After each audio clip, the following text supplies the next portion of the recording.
Welcome back to Timo's Dinky Detailing. Today we're going to do a Dinky 351 UFO Interceptor. This is a toy belonging to a friend of mine who's commissioned me to turn this into a theatrical version, or the version that was played on TV.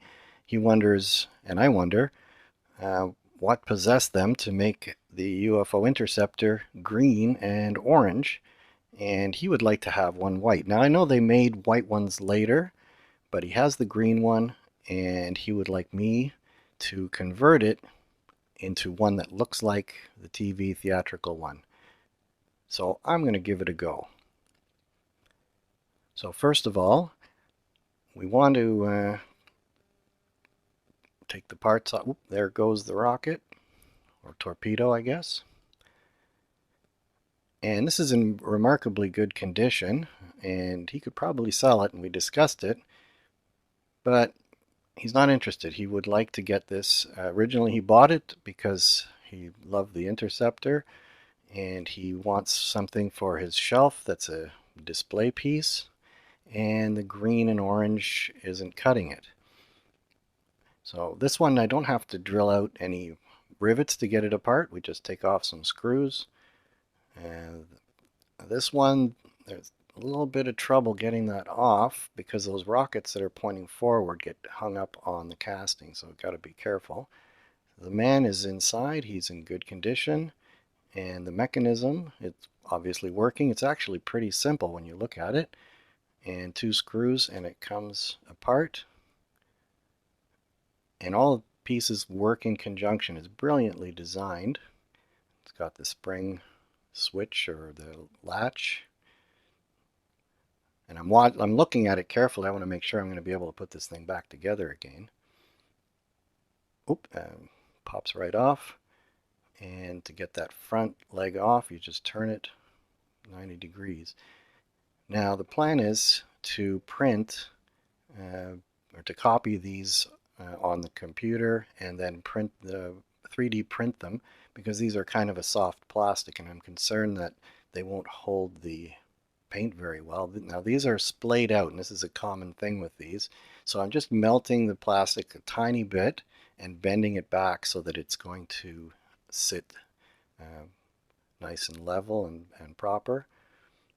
And I think these things just get splayed out because they're played with heavily, or maybe over time they settle. But it didn't take much. I'm using the little jet lighter. It's like a little torch. And there, I got them in pretty short order. So now I'm going to take the rivets off of here. So these ones aren't held with screws, they're held with rivets. And I'm going to try and drill it out first. And what I'm doing is I'm using a center punch and then filing it flat before I put a drill there. So I'm using a center drill, and now a drill to get, and it didn't even go fully all the way around, and it kind of grabbed at it. So I'm going to just file it, and there it comes off. Same with the other side. There's a little more filing than what I'm showing, but I don't think it's interesting to watch me filing the rivet down. Now, I put the hole with the center drill, and it's off center. So in order to drill a hole in the center to put a screw, I'm putting JB Weld, which is it's an epoxy, but it contains metal particles, so it's a lot stronger than an ordinary epoxy. So we're going to see if it's strong enough to fill the space, and when I drill, the drill will stay on center. That's the problem, is it's going to want to go where the center drill went, and it's so far off center I wouldn't be able to drill it and put the hole and be able to thread it properly. So I'm filling those little center drill holes, and then I'm going to have to leave it overnight because it needs to cure for a long time. This stuff is not a 5-minute epoxy. It takes longer, but it's also much stronger and harder. So they're covered, and it looks like an original rivet. So when it hardens, hopefully I'll be able to get it on center. So to do that, is on the post, I'm making a little bushing That'll act as a drill guide. And I'm putting two different diameters because it's tapered. So the wider diameter goes deeper onto the post, and then the smaller diameter fits at the top of the post. And this way you can see it's on a tilt. It's kind of hard to get it right.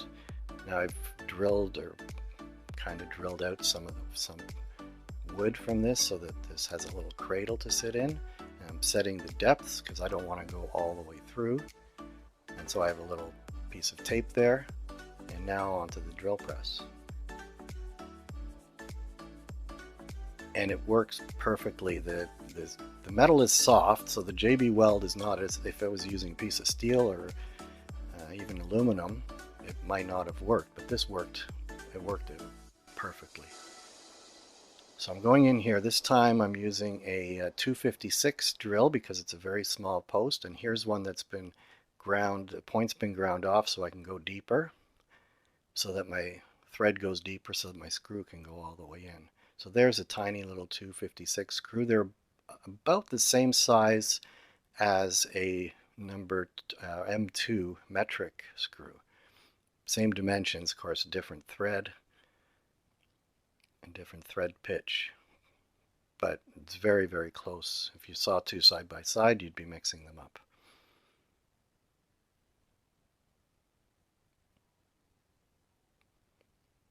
So I put those in so as I paint the model, they get the paint of the body color.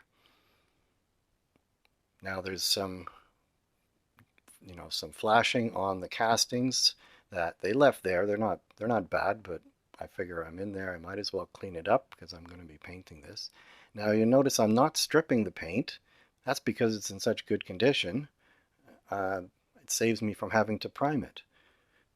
So what I'll do is clean off all those imperfections with the file, and then I'm going to rough up the paint with wet sanding. First I got to get these stickers off.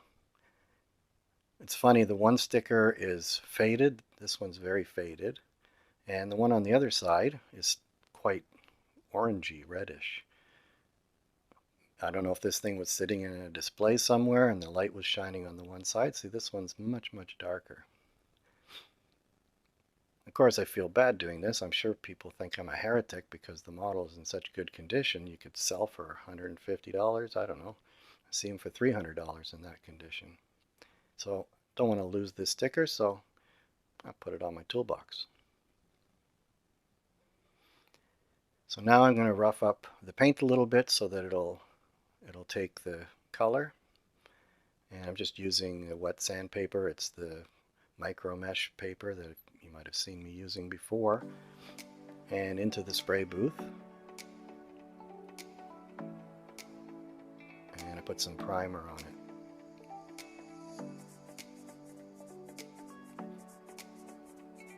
And this is a white, flat white paint and primer in one.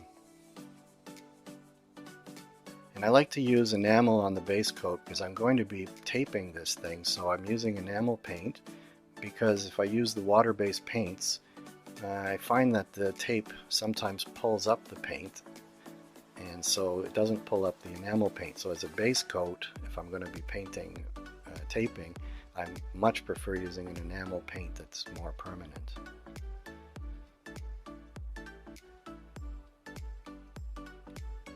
So here I start taping. I'm being very careful to press down all the little edges, and I'm getting that shape, and then I'm eyeballing it to get the spacing of the tape so that the stripes look even.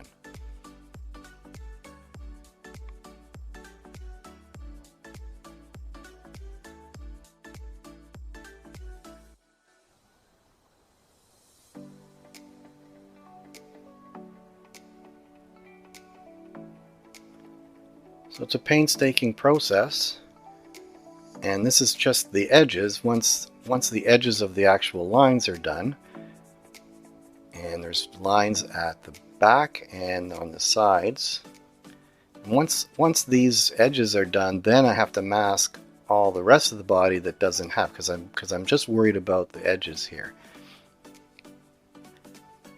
Now, one of the problems with with tape and paint, and it's an ongoing problem. I've got an idea of how I can get this so that the paint doesn't migrate underneath the tape and leave an ugly line that's rough and looks poor. So there, I've taped up the whole thing. What I'm going to do now is mix up my paint, and I'm using the Mr. Hobby paints with the number 3, which is the prime red, and it's a little bit too dark, so I'm going to add some of the orange.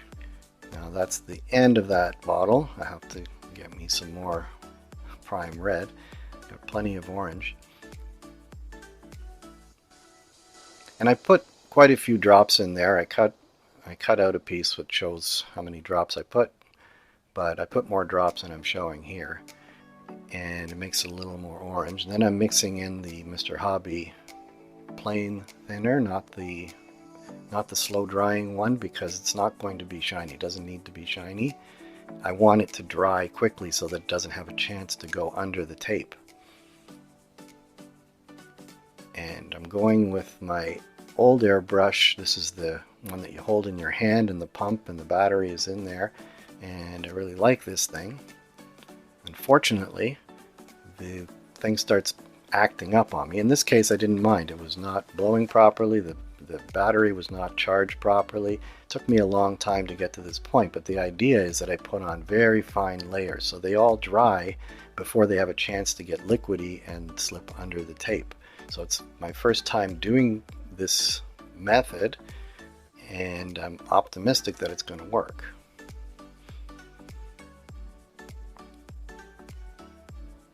So now we're going to find out. That's making me feel good. It's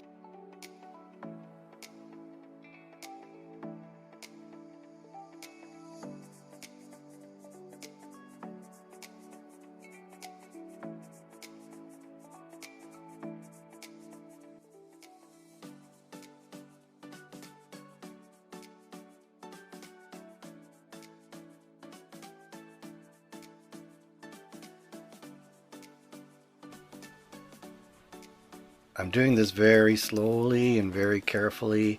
I don't want to mess up the paint that I did there.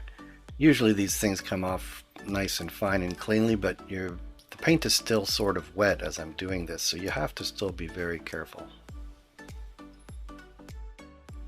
You really need to use a lot of patience when you're doing something like this part of building a model. This is very enjoyable because it worked so perfectly.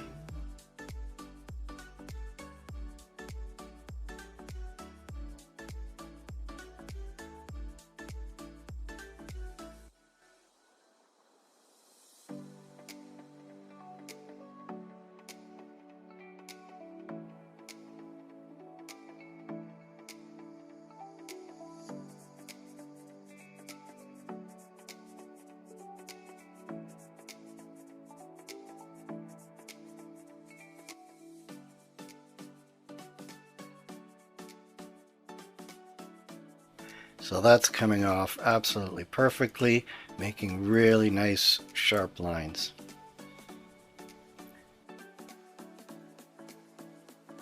And there we have it, perfect lines.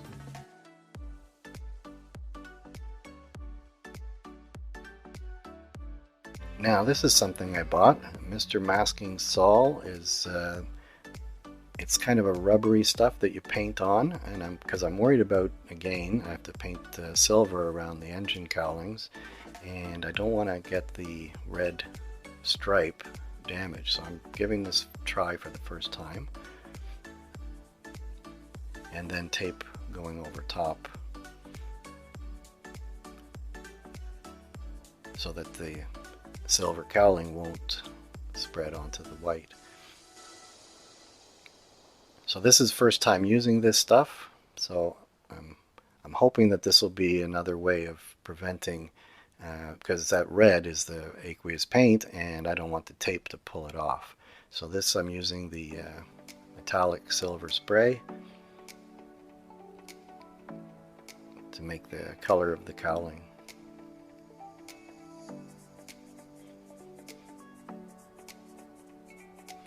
Now this is the base, and this is the leading edges of the little wings, and they're supposed to be silver as well.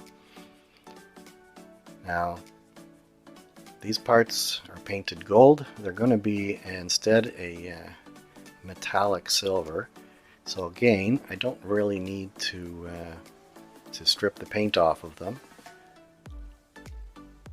And this is the nose cone where the torpedo launches from, and the front intake grills. So this is just primer first. Now there's a bit of an imperfection on this rocket nozzle, so I put a little bit of glazing putty and sand it smooth, and then put a little more primer on top of that. Now this is the paint I'm going to be painting it. This is Mr. Hobby 38. It's a metallic, dark metallic. It's a beautiful paint, and it looks like it matches pretty good the theatrical colors. And again, I'm using the Mr. Hobby thinner and into the airbrush. Now at this point, I've given up on, oh, I gotta put primer on this first. This is the rockets on that center plastic part, the retro rockets. And we've got the legs back. My friend was not able to digitize these, so we're going with the original legs. I didn't really need to take them off, but they're off now, so I might as well paint them separate. So now I'm not using that airbrush anymore. Same airbrush, but not that little handheld compressor. Now I'm using my big compressor with the tank, and it's something new for me, but I think I'm getting the hang of it. When I first used it, I just sprayed way too much paint. I needed to adjust the needle so that, and the switch, the two-stage switch, so that I wouldn't pump out too much paint all at once. So now I'm happy with that. I wasn't happy with the new compressor because I was using way too much paint. So now I've figured out how to work it. So it's a learning process for me. Airbrushing is kind of new. This part gets silver. I forgot about it, so I quickly did it. Now the back of the retro rockets need to be black because there's exhaust coming from there. So I'm using the Tamiya flat black paint.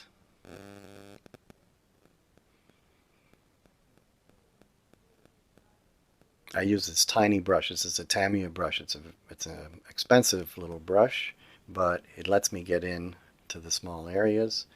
And now I'm going to leave a little bit of the silver, so when you look into the main rocket engine, you'll see a little bit of that silver. I don't want it all silver. I want it to look like there's a frame and then there's the black part. So I'll leave the frame with that chrome, plastic chrome. And if anybody looks down into the business end of the rocket engine, they're going to see at least the frame showing.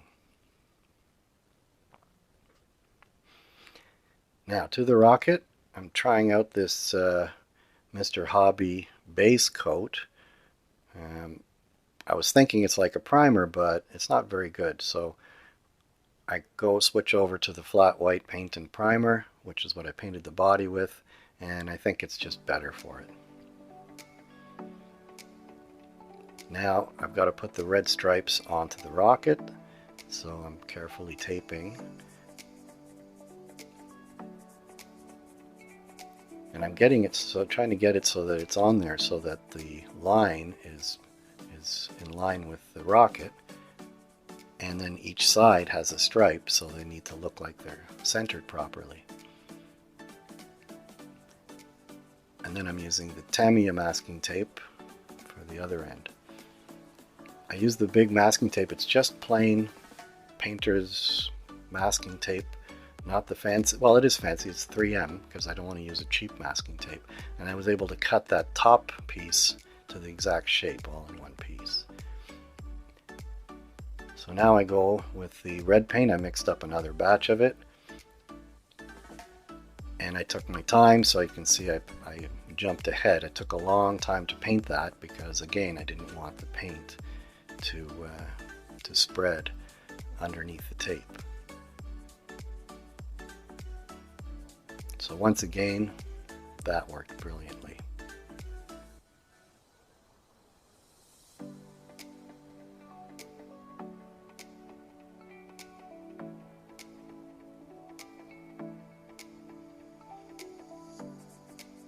Now here's the case. The tape was on the nose cone, which was painted with that paint, so I had to respray the cone of the rocket. Now I've got water slides. I printed these water slides onto the water slide paper, and they're tiny little things, so it's really tricky to get them lined up. But I printed extra ones, but in fact all of the ones that I put on worked the first time. I used to do this with the plastic models when I was a child, so I still remember how to do it. So I put it on, you get it aligned, and then you dry it off with a little cotton bud.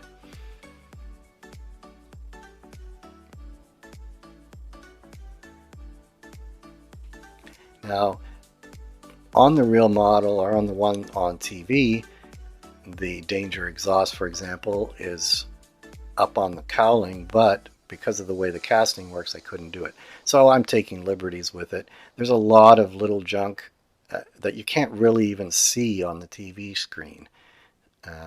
Little things. It's like a fighter aircraft would have all these little descriptions and things to tell people what to watch out for and where the fuel goes in. And so I just put a few things there because it needs to have that to give it the realistic look. This is the prime one on it because it's the big rescue one, and it's interesting. It has the blue behind the rescue, and I've seen this on people who've done restorations. They've done it with blue, and there's no evidence that it's blue, and you can't see it on the television as being blue. But I think somebody just figured out that they wanted to make it blue, or they could see it blue on their television, and they made it blue, and everybody has since copied. And I can see why. I like the blue. It's a little bit it's a bit of a contrast with the red stripes, and so I'm doing it in blue as well. Now I'm not showing you the decals here that I put on. The original had Shado written above the engine cowlings, and so did the white version, and the TV show didn't have it, but I'm making it a hybrid, so I added the Shado. You'll see later.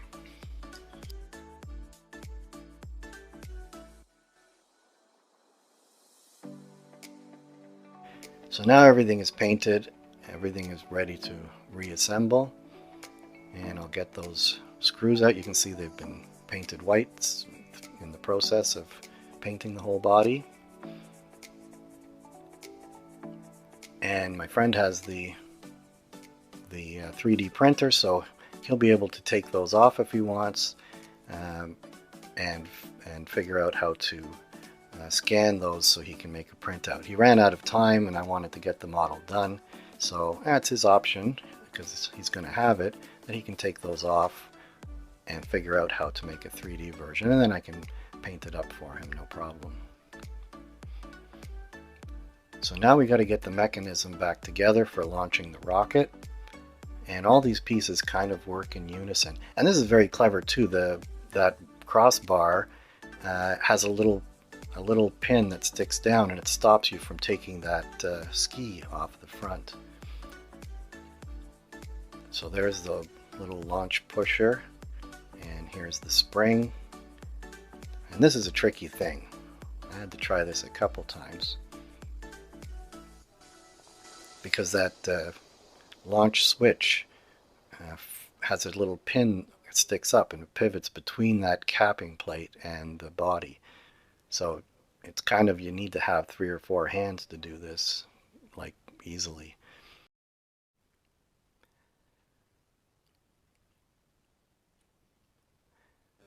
So I tighten down those screws, and that holds it all together. from there, we'll be ready to put the top on, or put this onto the top, I suppose.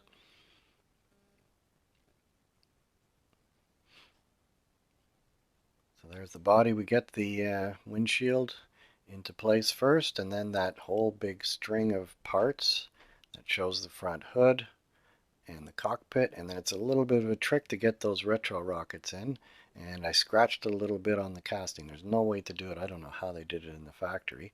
Maybe they had a special tool for it, but I just touched up the paint afterwards.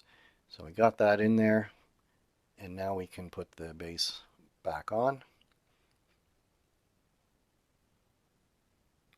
And I painted the screw heads because I didn't put it back on the screws back on the casting, so I painted them separately so they'd be white as well.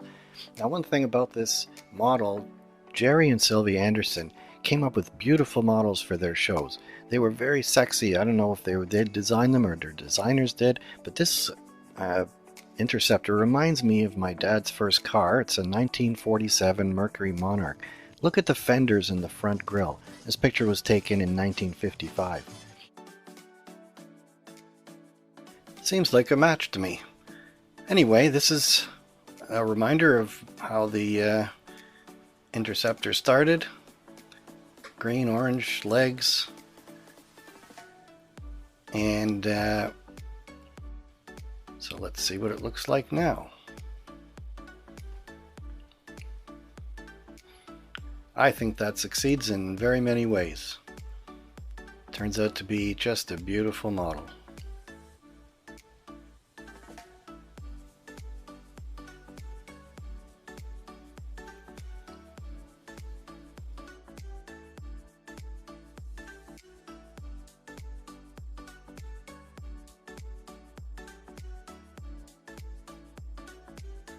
So I hope you enjoyed this episode of Timo's Dinky Detailing.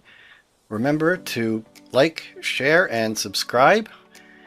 And until next time, be seeing you.